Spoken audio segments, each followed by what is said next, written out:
Hello दोस्तों। तो दोस्तों इस वाली वीडियो में हम बात करेंगे rational expectation and business cycle की।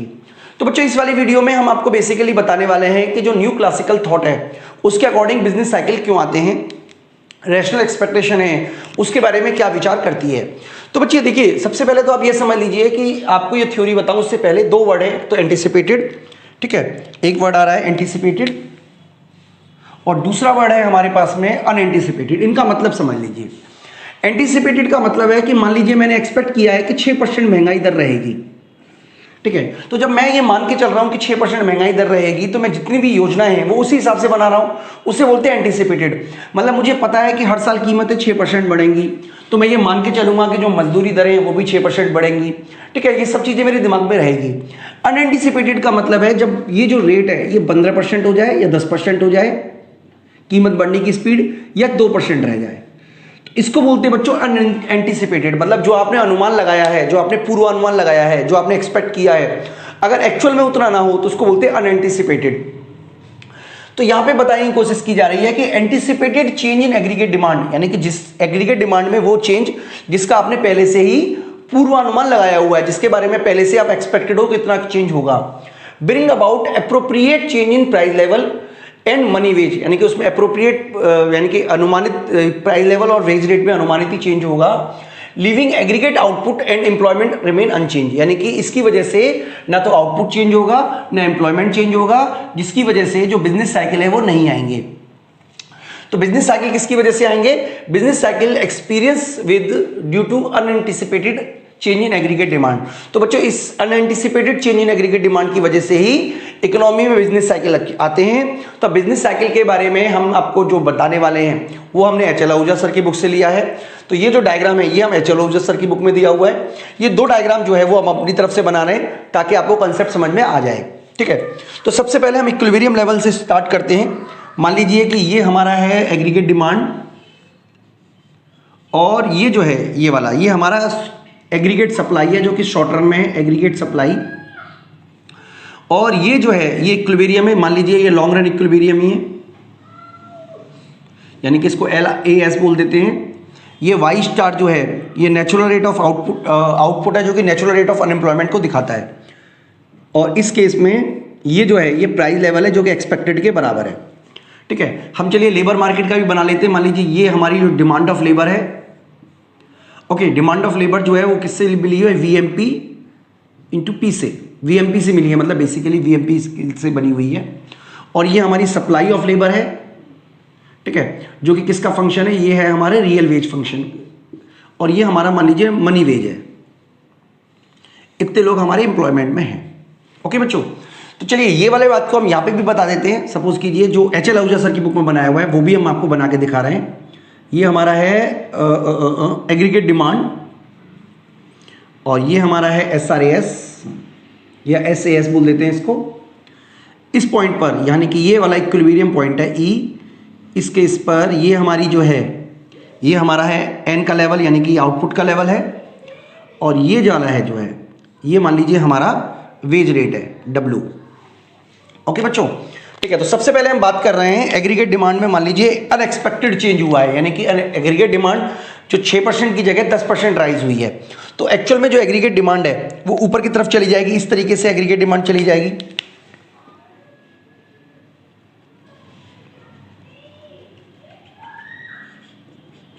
और एग्रीगेट डिमांड AD1 हो जाएगा, ठीक है। इसकी वजह से ये जो है जो हमारा एक्चुअल आउटपुट है वो नेचुरल आउटपुट से ज्यादा हो जाएगा, कीमत स्तर बढ़ जाएंगे, ठीक है। तो ये बताने की कोशिश की गई है बच्चों, यानी कि बिजनेस साइकिल जो आया वो एंटीसिपेटेड की वजह से आया है। यानी कि आपको ये डायग्राम में भी यही बता देता हूं मैं आपको, उसमें तो इसी तरीके से बनाया हुआ है।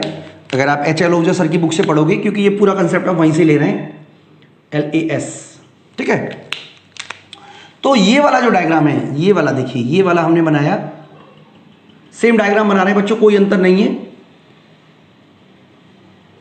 ये हमारा सॉरी ये हमारा Y है, आउटपुट का लेवल है। ये हमारा आउटपुट हो जाएगा, जो कीमत है वो बढ़ जाएगी, यानी कि एक्सपेक्टेड से ज्यादा बढ़ गई, ओके बच्चों, यानी कि एक तरीके से बूम आ गया। तो बच्चों बिजनेस साइकिल कैसे काम करेगा वो भी मैं आपको बता देता हूं, क्योंकि इस केस में आप कहोगे इन्फ्लेशनरी गैप। इन्फ्लेशनरी गैप क्यों है? क्योंकि इस केस में जो एक्चुअल आउटपुट है वो पोटेंशियल आउटपुट से ज़्यादा है, यानी कि जितना हम काम कर सकते हो उससे ज़्यादा आप काम कर रहे हो। देखिए जब आप ज़्यादा काम करते हो यानी कि इसका मतलब क्या है कि जो आपका वेज रेट है, ठीक है, उसके बारे में अनुमान लगा सकते हैं आपको। तो इस केस में जब तक आप अनुमान नहीं लगाओगे तब तक आपकी जो डिमांड ऑफ लेबर है वो बढ़ जाएगी, डिमांड ऑफ लेबर बढ़ जाएगी। डिमांड ऑफ लेबर बढ़ने से वेज रेट बढ़ गया, है ना। लेकिन जब ये जो वेज रेट है ये बढ़ने की वजह से जब लोगों को लगा कि भाई और ज़्यादा पैसे की डिमांड करेंगे वो, क्योंकि उनको पता है कि भाई सैलरी उनकी जो कीमतें हैं वो बढ़ चुकी हैं, जिसकी वजह से जो सप्लाई ऑफ लेबर है वो घट जाएगा लॉन्ग रन में।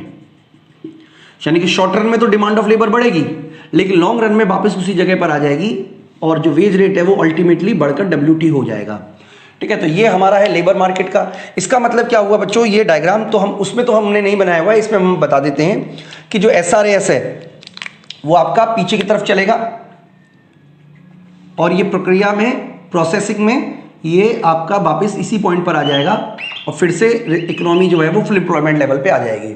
यानी कि इकोनॉमी में आपको ये बताया गया है कि इन्फ्लेशन क्रिएट होगा, ठीक है। फिर थ्योरिकली एक्सप्लेन किया गया है कि इन्फ्लेशन क्रिएट होने से जो वेज रेट है वो बढ़ेगा, क्योंकि नॉमिनल वेज रेट बढ़ रहा है, इसलिए लोग इसी वजह से डिमांड ऑफ लेबर जो है वो राइटवर्ड शिफ्ट हो जाएगा।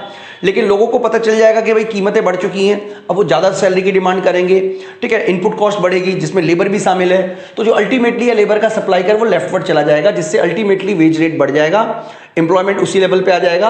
और इस तरीके से बूम रिसेशन के बाद फिर एक तरीके से आप कह सकते हो डिफ्लेशन आएगा, सॉरी स्टैगफ्लेशन आएगा। स्टैगफ्लेशन यही तो होता है जिसमें कीमतें भी बढ़ रही होती हैं और एम्प्लॉयमेंट घट रहा होता है, तो ये स्टैगफ्लेशन की वजह इसमें समझाई गई है इस पूरी की पूरी थ्योरी में। इसी तरीके से बच्चों हम ये वाला डायग्राम ले लेते हैं, ठीक है। ये दूसरा डायग्राम है, इसमें हम एग्रीगेट डिमांड लेके चल रहे हैं। ये वाला एग्रीगेट डिमांड ED 0 है, ये हमारा है SAS, ये इक्विलिब्रियम लेवल है जिसको कि हम Y* बोल देते हैं, ये कीमत स्तर है जिसको कि हम P0 बोल देते हैं, ठीक है बच्चों। ये हमारा मान लीजिए लॉन्ग रन में एग्रीगेट सप्लाई है LAS। पहले मैं आपको ये डायग्राम बना देता हूं। अब मान लीजिए कि शॉक आता है, शॉक का मतलब क्या हुआ कि एग्रीगेट डिमांड घटता है। एग्रीगेट डिमांड घटने से क्या होगा, जो एग्रीगेट डिमांड है वो नीचे की तरफ चला जाएगा, ठीक है। नीचे की तरफ जाने से अब आपका क्या होगा, ये जो एम्प्लॉयमेंट है, जो आपका आउटपुट है वो घट जाएगा, जिसको कि हम रिसेशन बोलते हैं। रिसेशन की स्थिति यहाँ पे आ गई, ठीक है। यानी कि इस केस में आप अपने डायग्राम के थ्रू देखेंगे तो बुक में इस तरीके से समझाया हुआ है कि अगर आपका एग्रीगेट डिमांड का लेवल घट जाएगा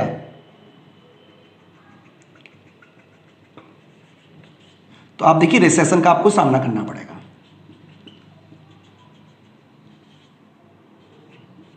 ठीक है। P2। इसका मतलब आपका जो ये हमारा PE है, ओके, ये P1 है, ये PE है, ये P2 है। इसका मतलब अब आप देखिए यहाँ पर आपको रिसेशन का सामना करना पड़ रहा है। अब रिसेशन की स्थिति में क्या होगा, इनपुट कॉस्ट गिरेगी, इनपुट कॉस्ट में लेबर भी शामिल है, लेबर भी सस्ता हो जाएगा, सप्लाई ऑफ लेबर बढ़ेगी, ठीक है। उसकी वजह से फिर से जो हमारा इसी लेवल पे आप आ जाओगे।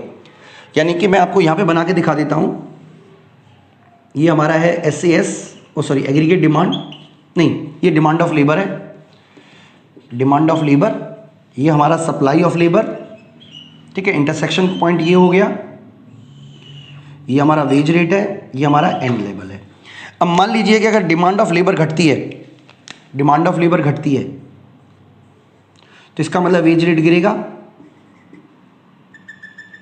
ठीक है। ये नॉमिनल वेज रेट गिरा लेकिन एक्चुअल में तो कीमतें भी गिर गई हैं, है ना। इसकी वजह से जो सप्लाई है, मतलब अब ज़्यादा लोग काम करने को तैयार हो जाएंगे, क्योंकि जो रियल वेज रेट है एक्सपेक्टेड है कि भाई ये गिरेगा, तो फिर से यहीं पे आ जाएंगे सप्लाई ऑफ लेबर इसी पॉइंट पर। इसका मतलब अल्टीमेटली आपकी जो एग्रीगेट सप्लाई है वो बढ़ेगी क्योंकि लेबर सस्ता हो जाएगा, इसकी वजह से SAS यहाँ पर आ जाएगा। तो बच्चों ये पूरा का पूरा प्रोसेस है बिजनेस साइकिल का। आपको बिजनेस साइकिल के बारे में मैं आपको एक बार फिर से समझा देता हूँ कि अगर आप मान लीजिए एक्सपेक्टेड 6% है और एक्चुअल में 10% होती है तो एग्रीगेट डिमांड ऊपर की तरफ चला जाएगा जिसे कि आप इन्फ्लेशन बोल सकते हो, ठीक है। और अगर ये 2% रहती है तो एग्रीगेट डिमांड नीचे की तरफ आ जाएगा, जिसको कि आप डिफ्लेशन बोल सकते हो। यानी कि आपका जो एंटीसिपेटेड राइज इन प्राइस है वो ना तो बूम लाता है ना इन्फ्लेशन लाता है, लेकिन आप अप्रोक्सली जो आपने अनुमान लगाया है उससे ज़्यादा अगर प्राइसेस बढ़ रहे हैं या घट रहे हैं एग्रीगेट डिमांड की वजह से, यानी कि एग्रीगेट डिमांड में या तो ज़्यादा वृद्धि हुई है या एग्रीगेट डिमांड में एक्सपेक्टेड से ज़्यादा कमी हुई है, उसकी वजह से रिसेशन और बूम आता है बच्चों। तो ये पूरी की पूरी थ्योरी है बिजनेस साइकिल की, जो कि न्यू क्लासिकल थ्योरी के अंतर्गत सुझाई गई थी, जो कि रेशनल एक्सपेक्टेशन के बारे में हमने इसमें समझा। इस वीडियो में बच्चों मैं इतना ही करा रहा हूँ। मैं उम्मीद करता हूँ कि आपको कंसेप्ट समझ में आ गया होगा। अभी के लिए इतना ही, थैंक यू।